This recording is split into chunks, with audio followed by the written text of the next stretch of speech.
Welcome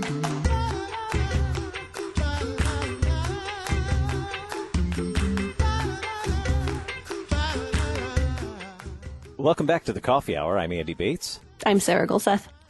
So one of the fun things we get to do here that's right up there with hymns and talking about hymns is talking with authors. I love getting to check in with our authors here on the Coffee Hour because, we get to talk to some of the coolest, some of the neatest authors. And the fun thing about this is, you get to read in their books things that are really important to them, but we get to kind of go behind the scenes and learn more about the person behind the books as well. And so excited to have back with us Donna Pyle, now Donna Snow, author of Perseverance, Praying Through Life's Challenges from Concordia Publishing House. Donna, thanks so much for joining us this morning. Well, thanks, Andy and Sarah. It's great to connect with you again. Always good to chat with you. Donna, you are just a busy person. You're like nonstop. You seem to be like always doing something 24 hours a day. And you're so gracious and you share that with us on social media so we get to live virtually through your life and always doing cool things. You've been traveling, you've been writing, you've been studying, Bible studies for LWML. I want to hear about all of it. Do you want to start with your travels? I want to hear about your trip because you got to go somewhere really cool before this whole pandemic broke out, right? I did. I went to Israel. I led a teaching tour in Israel in November, and it was just incredible. It had been my second time there, and just, the second time kind of made a difference because the first time it was kind of overwhelming, like to be where Jesus was, to walk where he was. This time I noticed more detail. I was able to take in more than before because it wasn't so overwhelming like the first time, but it's just incredible to walk where Jesus walked. What are some of the highlights from that trip? Things that you maybe noticed that you didn't notice the first time, or things that just really stood out this time to you being in that place in the Holy Land? One of the coolest moments was we were on a boat on the Sea of Galilee, and I was reading from Matthew 14 where Peter walks on water, Jesus walks on water, and just to pause the group for a second and say, listen to the waves, feel the wind. This is where they were. You can't move a lake, and to just have that moment where this is where that happened is just those moments. You just can't describe them really. Mm-hmm. Yeah. What are some of the things, maybe if people are thinking about doing a Holy Land trip, aren't really sure, obviously can't go right now. But when we can travel again, thinking about doing this, what are some of the places that you would 10 out of 10 recommend 5 stars that people go see if they are able to do that? Well, first and foremost, Jerusalem, because so much happened there. But, Bethlehem, Nazareth, Capernaum, which is, just an incredible place. There's just so many places where we went, and it's all right there close together. Going to see the Dead Sea was actually really cool. We went through Jericho, which was like kind of the stopping place to get to Jerusalem for most people. And it was just really, there's not anything you can go see that it's not really just a cool thing to see because it's been there for so long, Mm-hmm. Yeah. So in addition to really awesome traveling, you have been writing as well, more coming out from Donna with Concordia Publishing House. Do I understand correctly, you've finished writing and now it's on to the editing stage? Is that right? Do you have something new coming from CPH this year? That's correct. A whole Bible study on the book of Esther, which is really incredible to write it from a woman standpoint. It's only one of the 2 books in Scripture that's named after a woman, and it's just a full-blown verse-by-verse study, in-depth study of the book of Esther. And I just turned it in, and we're working on the editing, DR process, and it comes out about this time next year. So it's a lengthy process, but I'm just so excited because there's so many applicable things to all of us from the book of Esther. It's such a clear example of the providence of God, of him working behind the scenes, even though he's not named. His thumbprint is everywhere in the book of Esther, and it's just a really incredible book.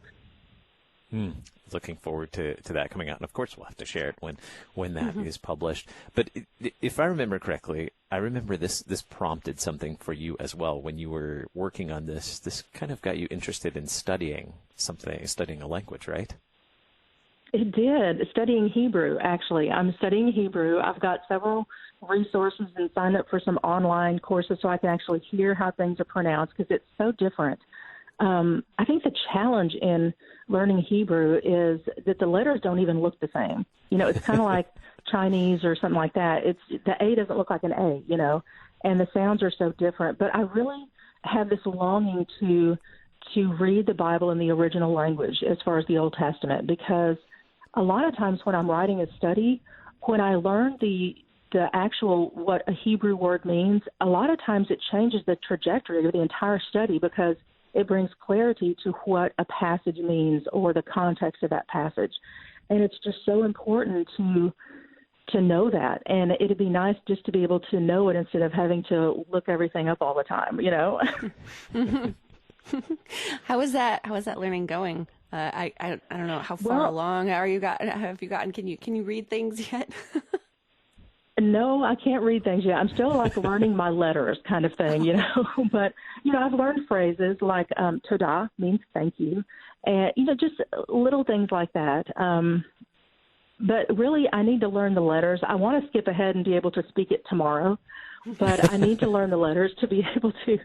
And the challenging thing is there's like 3 different versions of Hebrew. There's the old biblical text, and there's modern Hebrew, and then there's classical Hebrew that has the Nakud, which is their vowel system understanding. And it's just, it's an undertaking. I tell you what, this will be a lifelong journey, but I'm really excited about it. Yeah, it's funny how much you start to find out when you start really digging into a language. And languages, they come hand in hand with culture, too. There's so much that is all tied together with language and spoken word and written word and culture. Are you having a lot of time to study this now more with everyone being at home now and not having to travel as much?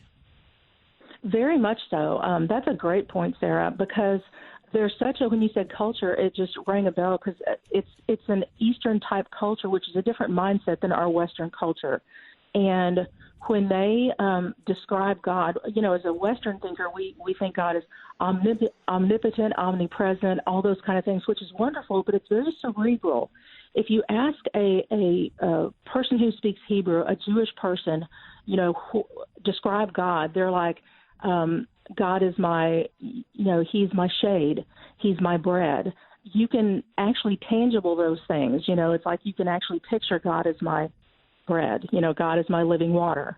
And so it's just a whole different switch of how you actually see things in a literal sense versus a Greek mindset kind of Western thinking cerebral sense. So it's kind of it's a cultural shift for sure. So in addition to learning Hebrew and studying that, you're also involved with a lot of LWML Bible studies. You've written a lot and led a lot in the past, but what's going on with LWML Bible studies right now, since many of us so many people are at home? Well, I tell you what, we started planning a couple of months ago, and it came about to where we're doing an online study that actually starts tonight nationwide. It's on Facebook Live so that as many people can connect as possible. And it's on a study called Overflowing Abundance that I wrote a couple of years ago. And it's on Jesus feeding the 5,000. And it was really such a cool God thing that's the one that was chosen months ago before all this happened, that it's about, God, Jesus healing the sick and the miracle of the feeding of the 5,000 when people are in a stage of like hoarding and like shrinking in. It shows that he still heals. He still walks into the middle of our hurt, and he still feeds us and gives us what we need. And it's just, I'm really excited. It starts tonight at 8 Central on Facebook Live on the LWML page. And I just can't wait to see what God's going to do with that. What are some of the things that you hope people will gain from this study, especially now? That is such an applicable thing now during this time when we're all at home and maybe thinking we don't have things that we maybe want. What are you hoping that people will gain from these studies that they can watch on Facebook Live?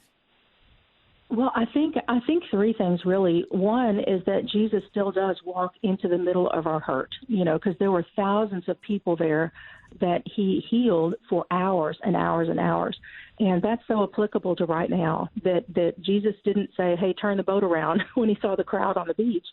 He sailed into it, and he still does today. And another thing is that he provides. You know, when the store shelves are empty and it looks like we're out of whatever we need, he will give us what we need some way or another. And just the idea that, you know, he never leaves us. There's such a fear going on right now, and I think there was a fear then of, you know, is he really going to be able to do these healing things that he said he can do? Is he really the Son of God kind of thing? Of course, now on this side of the New Testament, we know that he is. But I think when we're afraid, we still need to be reminded of that he still is who he says he is and can do what he says he can do, and we don't have to worry. So the LWML Bible study is tonight. What time on Facebook Live? Facebook Live, 8 p.m. Central Time on the LWML Facebook page. Very cool. Very cool. And we'll go live about 5 minutes before to say hey, you know, but we'll start at 8, yeah. We have just about a minute left. Other things that you've learned or you're doing during our stay-at-home time, during the stay-at-home orders. I know you've been working on your garden. I'm a little envious that your garden's already like nice and green. But other things with just about a minute left? Well, I think I didn't realize how much rest I needed. You know, when you don't have to run hither and thither and gone, you know, I didn't realize how much rest. I'm still busy and getting things done, but it's not busy on the road. And I feel so much more a sense of calm and peace to tackle what comes after. And I think that's just, I don't hear that enough out there. You know, I hear enough about the fear and stuff, but I didn't realize how much rest I needed. And I'm just very thankful for that. Yeah, I was pretty sad when our visit was certainly canceled because of the pandemic, but but I have learned that too, that the rest that we're getting and just the time to reflect on what God has given us and what He's provided for us, rather than constantly running to do more with what He's given us. So it's certainly been good. Donna, it's always good to talk with you. Donna Snow, author of Perseverance, Praying Through Life's Challenges, available from Concordia Publishing House. She's got lots of other great books there and LWML Bible studies as well. Check it out at cph.org. Thank you so much for being our guest on the Coffee Hour today. Thanks, Andy and Sarah. Y'all are awesome. You're listening to the Coffee Hour. I'm Andy Bates. I'm Sarah Gulseth.